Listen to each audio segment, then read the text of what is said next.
Bhagavad Gita second chapter సాంఖ్యయోగంలో fourth శ్లోక. అర్జున ఉవాచ కథం భీష్మమహం సంఖ్యే ద్రోణం చ మధుసూదన ఇషుభిః పరియోత్సామి పూజార్హవరిసూదన.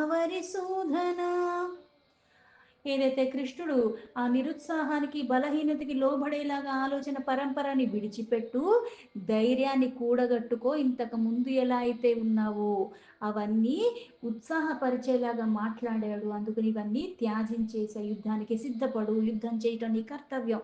అందుకని ఆ పని మీద ధ్యాస పెట్టు, ఇతరమైన ఆలోచనల యొక్క పరంపర ఏదైతే వచ్చిందో అవన్నీ అక్కడే విడిచిపెట్టేసేయి. ఇప్పుడు నీ కర్తవ్యం ఏమిటి అన్న దాని మీదే ధ్యాస పెట్టు అని చెప్పాడు.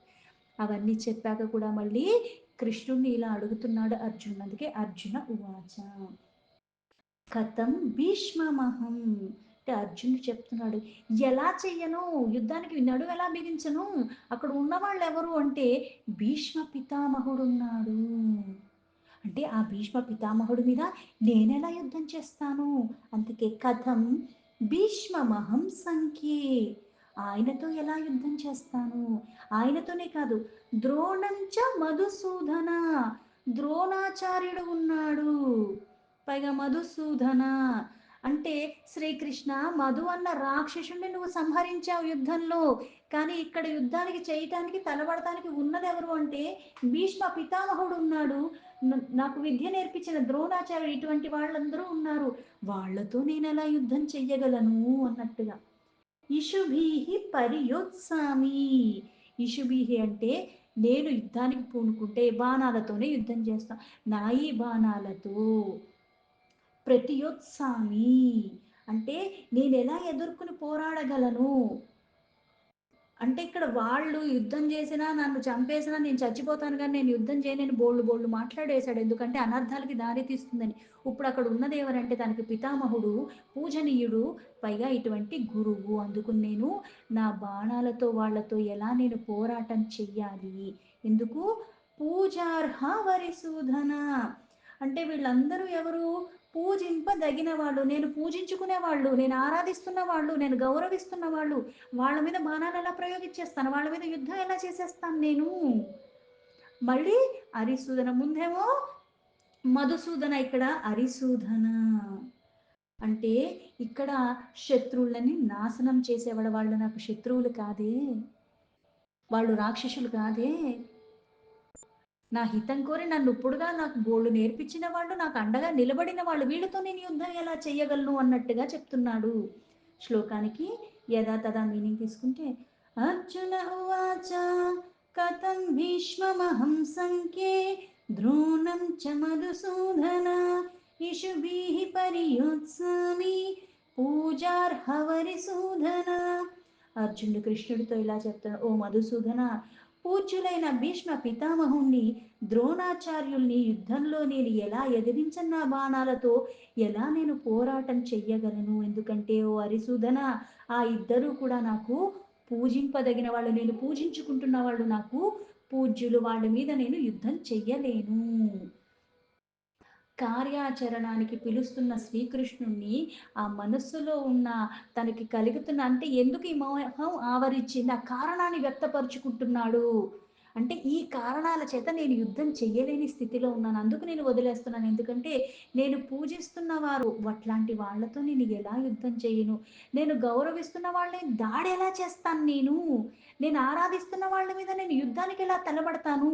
ఆ భీష్మ పితామహుడు ద్రోణాచార్యులు, మూర్తి భవించిన ఆ సచ్చిదానంద అన్నట్టుగా ఉన్న భీష్మ పితామహుడు, పైగా తండ్రి కోసం చేసిన ప్రతిజ్ఞ కోసం తన జీవితాన్నే సమర్పించేసిన వాడు, ఆ జన్మ బ్రహ్మచారిగా ఉండిపోయినవాడు. అందుకే భీష్మ ప్రతిజ్ఞ అని వింటూ ఉంటాం. అలాగే ఈ అర్జును యొక్క అన్ని రకాల విద్యల్లో కూడా ఆయన నేర్పించిన వారు, అన్ని విద్యలు మళ్ళీ ద్రోణాచార్యుడు కూడా నేర్పించాడు. వీళ్ళకి ఎప్పుడు అండగా ఉన్నవాళ్ళు, పైగా యుద్ధ తంత్రాల్లో మహామేధావి. అన్నీ అర్జునుడు అక్కడ నేర్చుకున్నాడు, ప్రావీణ్యం పొందాడు. పైగా ఇప్పుడు తిన్నింటి వాసాలు లెక్క పెడతాం అన్నట్టుగా అలా ఎలా చేయగలం. అందుకు నేను చెయ్యలేనన్న భావనలో చెప్తున్నాడు. అంటే ఇంతకు ముందు నువ్వు వధించిన వాడు మధు అన్న రాక్షసుడు, మధుసూదన్ అన్న పేరు వచ్చిందంటే శత్రువు రూపంలో ఉన్న వాళ్ళతో మనం యుద్ధం చేసే వాళ్ళని చంపటంలో తప్పు లేదు. కానీ ఇక్కడ ఉన్నది ఎవరు అంటే భీష్మ పితామహుడు, నాకు విద్య నేర్పిన గురువు ద్రోణాచార్యుడు ఉన్నారు. వాళ్ళిద్దరి మీదకి నేను దైత్యులతో, రాక్షసులతో, శత్రువులతో యుద్ధం చేసినట్టుగా పూజింపదగిన గురుజనుల మీద నేను ఎలాగ యుద్ధానికి వెళ్ళగలను?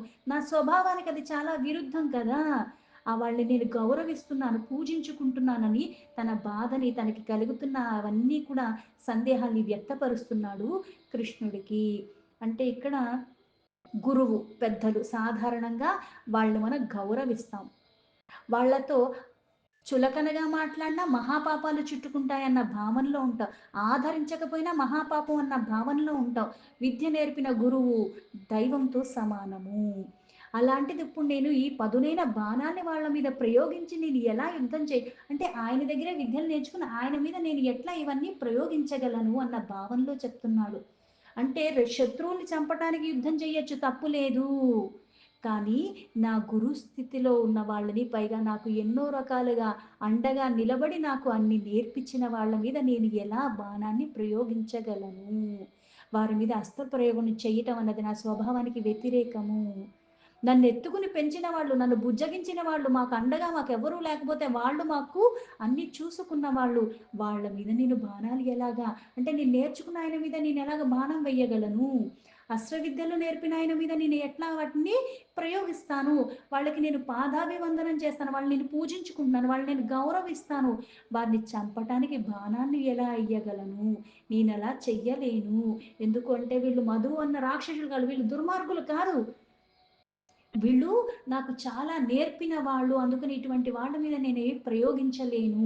అంటే తను ఎందుకు ఇలా నిరుత్సాహ పడిపోతున్నాడు అన్న దాన్ని సమర్థించుకుంటూ చెప్తున్నాడు. ఫిఫ్త్ శ్లోక. గురూణ హత్వా హి మహానుభావాన్ శ్రేయో భోక్తుం భైక్షమపీహ లోకే హత్వార్థకామాస్తు గురూనిహైవ భుంజీయ భోగారుదిర ప్రదిగ్ధాన్. ఇంకా మళ్ళీ ఈ శ్లోకంలో ఇలా చెప్పుకుంటున్నాడు. అంటే గురున్ నహత్వా అంటే మనము వధించాలంటే శత్రువు రూపంలో, రాక్షసుల రూపంలో బాధించే వాళ్ళనైతే మనము హతమార్చచ్చు. కానీ ఇక్కడ ఉన్నది ఎవరని ఇంతకు ముందు శ్లోకాలు ఏమో పితామహుడు అయిన భీష్ముడి గురించి, అలాగే తనకి విద్య నేర్పిన ద్రోణాచార్యుడి గురించి చెప్పారు. అందుకే గురువుని హత్వ అంటే గురువుల్ని చంపకూడదు. అలాగే మహానుభావాన్ అంటే మహనీయులైన వాళ్ళని కూడా, పెద్దవాళ్ళని. భవాన్ అంటే అర్థం ఏమిటి అంటే వాళ్ళు మహానుభావులు. ఎందుకు మహానుభావులు? ఎందుకంటే వాళ్ళు అసాధారణంగా కొన్ని చేసి ఉన్నారు కాబట్టి. అంటే గురువుని చంపకూడదు, మహానుభావుల్ని కూడా. అలాగే శ్రేయోభోక్తుం. శ్రేయోభోక్తుం అంటే నీకు మేలు చేసిన వారిని, అంటే నీకు మేలు చేసి నీకు కొన్ని లభించేలాగా చేశారు, నీకు శ్రేయస్కరంగా ఎవరైతే కొన్ని చేస్తున్నారు. అలాగే భోక్తుం. భోక్తుం అంటే నీకు తినటానికి ఎవరైతే ఇస్తున్నారో, నీవు భోగాల్ని అనుభవించటానికి ఎవరైతే నీకు సహాయం చేస్తున్నారో. అలాగే భైక్షాం పీహలోకే అంటే ఇక్కడ భిక్షాన్నముని అయినా సరే, లోకే అంటే ఈ లోకంలో. హత్వార్థ కామాస్తు. హత్వార్థ కామాస్తు అంటే సంహరించటానికి. హత్వ అర్థ కామాన్ ఎలా అయితే పురుషార్థాలు ధర్మ అర్థ కామ మోక్ష అన్నట్టుగా హత్వ అర్థ అంటే సంహరించటానికి, అలాగే అర్థ సంపాదించుకోవటానికి అంటే కోరికతో. అంటే కొంతమందిని వధించేటప్పుడు కూడా వాళ్ళ దగ్గర నుంచి ఇంకోటి ఏదో సాధించుకోవాలి, సంపాదించుకోవాలని వధిస్తూ ఉంటారు. లేకపోతే ఇంత ఏదో కోరిక కారణంగా వాళ్ళని వధించటం అన్నది చేస్తూ ఉంటారు. అంటే అధికారం కోసమో, లేకపోతే వస్తువుల కోసమో, రాజ్యం కోసమో ఇట్లాంటివి జరుగుతూ ఉంటాయి. అందుకే కానీ మహానుభావుల్ని కానీ, మనకి శ్రేయస్సు చేసిన వాళ్ళని, మనకి కొన్ని ప్రసాదించిన వాళ్ళని ఎవరైతే కోరికతో హత్వార్థ కామస్తు చంపైనా సరే కోరిక తీర్చుకుందామని ఎవరైతే ఉంటారో, ఎలా అయితే ధర్మార్థ కామ అంటే ధర్మబద్ధంగా సంపాదించిన దానికి అర్థం కూడబెట్టుకోవడానికి కొన్ని మళ్ళీ దాన్ని వినియోగించటము. ఇక్కడ కూడా ఇట్లా ఎవరైతే చేస్తున్నారో గురు నిహైవ అంటే పెద్దవారైన గురువుల్ని ఈ లోకంలో. భుంజీయ భోగాన్ అంటే అనుభవించటానికి భోగములు విలాసములు. రుధిర ప్రదిగ్ధాన్ అంటే ఈ కోరికల కోసమైనా సరే అటువంటి వాణ్ణి ఎప్పుడైతే నువ్వు వధించి అవి నువ్వు సంపాదించుకుంటున్నావో అవి కూడా కళంకితమైనవి. అంటే ఇక్కడ రక్తసిక్తమైనవి అంటే కొంతమందిని చంపి దానితో నువ్వు ఒక కోరికను తీర్చుకుంటున్నావు. శ్లోకానికి యథాతథ మీనింగ్ తీసుకుంటే గురూణ హత్వా హి మహానుభావాన్ శ్రేయో భోక్తుం భక్ష్యమపీహ లోకే హత్వార్థకామాస్తు గురూనిహైవ భుంజీయ భోగాన్ రుధిర ప్రదిగ్ధాన్. మహానుభావులైన ఈ గురుజనుల్ని చంపకుండా బిచ్చమెత్తుకునైనా బతకచ్చు. ఈ లోకంలో జీవించటం నాకు శ్రేయస్కరమే కానీ నా గురుజనుల్ని చంపి ఆ రక్తసిక్తమైన రాజ్యాన్ని గాని సంపదలు గాని భోగాల్ని మాత్రం నేను అనుభవించాలని అనుకోవటం లేదు. అంటే కష్టపడి కొన్ని నువ్వు సాధించుకోవచ్చు, తప్పు లేదు. కానీ ఒకళ్ళని చంపి దాని ద్వారా నువ్వు లాభం పొందటం అన్నది నీకు శ్రేయస్సు కాదు. అందుకే ఇక్కడ అంటే ఇప్పుడు నాకు శత్రువులుగా ఎవరు లేరు, కాకపోతే ఇప్పుడు నేను యుద్ధాన్ని కొనసాగిస్తే ఇప్పుడు నా గురువుజనుల్ని చంపాల్సి వస్తుంది. అంటే ఇక్కడ జీవనోపాధిని కొనసాగించుకోవటానికి ఏదన్నా చేసుకోవచ్చు, భిక్షం ఎత్తుకన్నా బతకచ్చు. కానీ రాజ్యాన్ని జయించాలన్న కోరికతో నా గురువుల్ని నాకు ఎప్పుడూ అండగా నిలిచిన పూజ్యనీయులైన వాడిని నేను వధించేస్తే ఆ బతుక్కి అర్థం లేదు అని వాదిస్తున్నాడు. అంటే నేను తీసుకున్న నిర్ణయం సరైందే కదా, భిక్షం ఎత్తుకునన్నా జీవించేస్తానేమో కానీ ఈ అపరాధాన్ని నెత్తిన నేను మొయ్యలేను. ఈ అపరాధాలతో కూడుకున్న రక్తంతో తడిసిపోయిన రాజ్యం కానీ భోగం కానీ నాకు అక్కర్లేదు. నా బంధువుల్ని చంపేసి ఈ గురువుల్ని చంపేసి అంత హీనమైన నా అంతరాత్మ అది కాదు. అందుకని ఈ పని నేను చెయ్యలేను. అటువంటి పనులు చేసి లభించే డబ్బైన అధికారమైన అటువంటి ఫలితాలు ఏవైనా సరే అవి నాకు వద్దు, అవి నేను ఆస్వాదించలేను.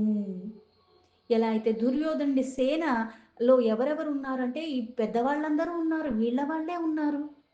ద్రోణాచార్యుడు, కృపాచార్యుడు మొదలైన గురువులు, బాహ్లీకుడు, సోమదత్తుడు, ఇటువంటి భీష్మ పితామహుడు వీళ్ళందరూ ఉన్నారు. వీళ్ళందరూ చిన్నప్పటి నుంచి వీళ్ళని ఆదరించిన వాళ్ళే, అందుకని వాళ్ళందరూ మహాత్ములే. అంత మహాత్ములైనప్పుడు మరి కృష్ణుడు ఇటుపక్కన ఉంటే వాళ్ళు అక్కడ అటుపక్క ఎందుకున్నారు అంటే మళ్ళీ కొన్ని కొన్ని కారణాల చేత ఎలా అయితే విధి లిఖితమైనది. అంతఃకరణం అన్నది మళ్ళీ నువ్వు ఎన్ని సత్కర్మలు చేసి ఉన్నా సరే మరణకాలం ఆసన్నమైనప్పుడు ఆ మనసు దేని మీద రమిస్తుందో అలాగే ఆ బుద్ధి దేని మీద ఉన్నదో మళ్ళీ అదే మనకి గతి స్థితిని మారుస్తుంది అన్నట్టుగా. ఇక్కడ కూడా ఇటువంటి వాళ్ళు నా తాతగారు, నా గురువులు వీళ్ళందరూ ఉన్నారు, వాళ్ళందరినీ చంపేస్తే నాకు పాపం ముట్టుకుంటుంది. ఈ పాపంతో ఇటువంటి భోగప్రాయమైన జీవితం నాకు లభించింది, నాకు అక్కర్లేదు. అందుకని ఇవన్నీ వదిలేసి నాకు ఇవన్నీ లభించకపోయినా పర్లేదు, భిక్షం ఎత్తుకున్నా నేను బతికేస్తాను. నరకానికి పోవటం కన్నా అది మేలు కదా, భిక్షం ఎత్తుకుని జీవించడం మేలు కదా. అంటే ఇక్కడ ఒక రకంగా చూస్తే ఇది చాలా ధర్మం అని అనిపిస్తుంది, కానీ ఇది అధర్మం. ఎందుకు? ఒక్కడ జీవితం కాదు అక్కడ. అలాగే అక్కడ అంతమందికి హాని తలపెట్టేలాగా అధర్మానికి పాల్పడుతున్న కారణంగానే ఇప్పుడు ఈ స్థితి యుద్ధం దాకా వచ్చింది. నేను అనుకుంటే యుద్ధం జరిగిపోయి నేను అనుకోవట్లేదు కాబట్టి యుద్ధం తొలగిపోతుందా? అసలు నేవన్నవాడివి దేనికి మూలము? దేనికి కాదు. ఆ వాస్తవాన్ని గ్రహించాలి. అజ్ఞానం అన్న అంధకారం చేత ఇలా ఇది నాకు శ్రేయస్సు, ఇది నాకు శ్రేయస్సు కాదు, ఇది ధర్మం, అది అధర్మం అన్న ఊహల్లో ఉంటాము. అయితే యుద్ధం జరిగినప్పుడు రక్తమే వస్తుంది. ధర్మపరమైన అధర్మపరమైన అక్కడ మరణం అన్నది జరుగుతుంది, అక్కడ రక్తమే ప్రవహిస్తూ ఉంటుంది. అలాగే ఒకళ్ళకే విజయం లభిస్తుంది, ఇంకొకళ్ళకి అపజయం లభిస్తుంది. కాకపోతే శ్రేయస్సు ఒకటి ఉంటుంది, అంటే ఒక మంచి చేసేది ఒకటి ఉంటుంది, ఇంకొకటి హాని చేసేది ఉంటుంది. మన వాళ్ళని మనమే చంపుకుని తాతల్ని, తండ్రుల్ని, గురువుల్ని, బంధువుల్ని, స్నేహితుల్ని అందరినీ చంపేసి ఆ రక్తంతో తడిసిన భోగభాగ్యాన్ని అనుభవించటం కన్నా భిక్షం ఎత్తుకుని బ్రతకటం మేలేమో కదా. అది పవిత్రమైన భిక్ష కదా. ఎందుకంటే ఒకళ్ళు ఇచ్చింది పుచ్చుకుంటున్నావు తప్పితే ఒకళ్ళు బాధించి హింసించి నువ్వు దక్కించుకోవట్లేదు కదా, అది రక్తంతో తడిసింది కాదు కదా. ఆ భస్మ సింహాసనం రక్త సింహాసనం నాకెందుకు? పైగా వీళ్ళెవరు నా వాళ్ళన్న వాళ్ళు ఎవరూ లేకుండా నాకంత భోగాలున్నప్పుడు గూడా, ఆ భోగం నాకేమి లాభము? ఆ రాజ్య సుఖాలు ఎలా అనుభవిస్తాను నేను? దానికన్నా 4 ఇళ్ళు భిక్షాటన చేసుకొని జీవించటమే మేలు కదా! అన్న ధోరణిలో మాట్లాడుతున్నాడు. ఎందుకు? వీళ్ళు బ్రతికే ఉంటారు. వీళ్ళు బ్రతికే ఉంటారంటే వాళ్ళు శాశ్వతంగా బ్రతికుంటారా? పుట్టిన వాడికి మరణం తప్పదు. నీకు వద్దనుకున్నా, నువ్వు ఎటువంటివి చేసినా కాలానుగుణంగా అందరూ వెళ్ళిపోవాల్సిందే. కాకపోతే తనకి కలుగుతున్న ఈ భావోద్వేగాన్ని ఇలా వ్యక్తపరుచుకుంటున్నాడు. అందుకే గురుజనుల్ని వధించకూడదు. అది ఎప్పుడూ మంచిది కాదు. అందుకే ఇటువంటి పని చేస్తే నాకు ముక్తి కూడా లభించదు. ధర్మంలో ఇంక నాకు అసలు లభించదు. అందుకే అర్ధకామ రూపాలైన భోగాలు వచ్చేమో కానీ, గురుజనుల యొక్క జీవనాన్ని నేను తొలగిచ్చేస్తే నేను అల్పాయుష్కుడినైపోతాను. పాపం నాకు మూట కట్టుకుంటూ ఉంటుంది. ఇలా రక్తంతో తడిసిన భోగం నాకు అక్కర్లేదు. అలాంటి భోగంతో బతకటం అన్నది కూడా బ్రతుకు కాదు. తన యొక్క నిర్ణయాన్ని వ్యక్తపరుస్తున్నాడంటే సిద్ధపడు, యుద్ధానికి సిద్ధపడు, ఈ మాయామోహాలతో కూడుకున్న భ్రాంతి, అటువంటి ఆలోచనల పరంపరని బలహీనపడిపోతావు. అయన్నీ విడిచిపెట్టి నీ కర్తవ్యాన్ని నువ్వు చెయ్యి అంటే నేను చెయ్యలేను. ఎందుకంటే వీళ్ళనందరిని చంపేస్తే నాకొచ్చే భోగమైనా సరే రక్తంతో తడిసిన దాన్ని నేను అనుభవించలేను. దాని బదులు భిక్షం ఎత్తుకునన్నా బతికేస్తాను. కానీ నేను వాళ్ళని చంపలేను. నాకివేవి అక్కర్లేదు అన్న ఇదిలో మాట్లాడుతున్నాడు అర్జునుడు. దీంతో భగవద్గీత సెకండ్ చాప్టర్ సాంఖ్యయోగంలో 4th, 5th శ్లోక సంపూర్ణం.